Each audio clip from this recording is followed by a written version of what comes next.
Peace for women cannot happen as a result of fight against men or comparison with men.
We have meditated collectively for the past 4 days for peace between nations, for peace for children and young people, for peace between people of all races, all religions, and all sexual dispositions.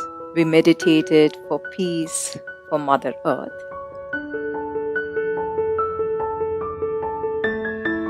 Today we meditate for ending violence towards women in the collective human consciousness. We direct the power of our collective meditation towards peace for women of the world. Women are half of humanity. Women are the creators who birth the future. How can the future of the world be bright if we plunge them in darkness of inhumanity, injustice, and insensitivity? The worst sufferers in any calamity are women. This has not changed through history. If you look at statistics, the numbers will speak for you. Among people who are below poverty line, more than 70% of them are women because they are paid much lesser than men. But is the future grim? No. Today, in many countries, education for girl children is made compulsory by law. Laws have become much tougher against female infanticide, rape, and marital rape.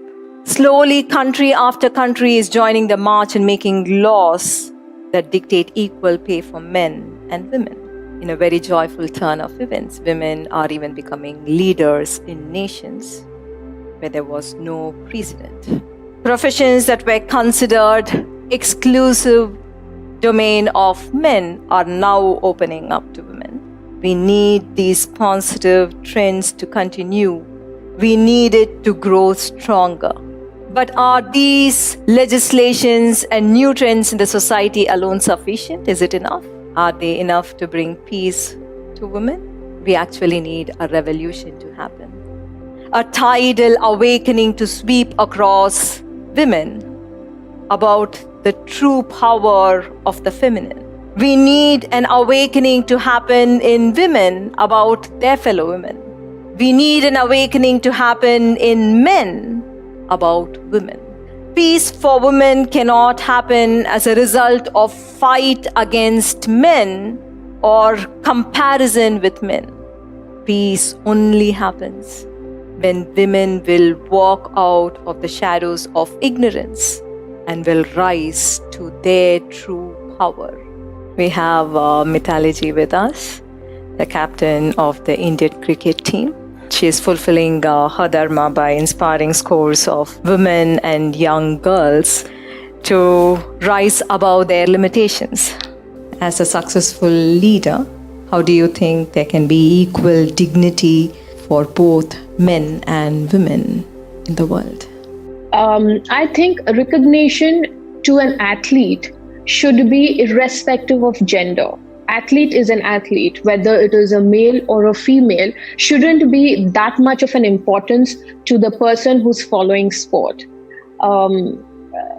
As a woman, I work equally hard as any male athlete. So why should one perceive me as a women athlete and the male athlete differently? Sport doesn't see gender. It is there, the same rules for everybody. So I think as society, if we look forward to just not sport but any field, and not perceive things as in terms of gender or caste, it will make our society more, I would say, progressive, if we see and give opportunities, an environment to thrive, women as equal as men.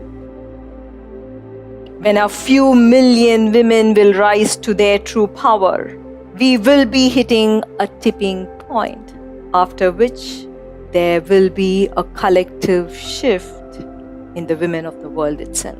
Let us understand that the solutions for the most of the world's problems today is a massive awakening in consciousness. If this awakening can happen to large numbers of women, there will be a phase transition in the human collective consciousness itself. The new emerging woman will not be a replica of the old. She will hold the power to birth a new world, a new generation.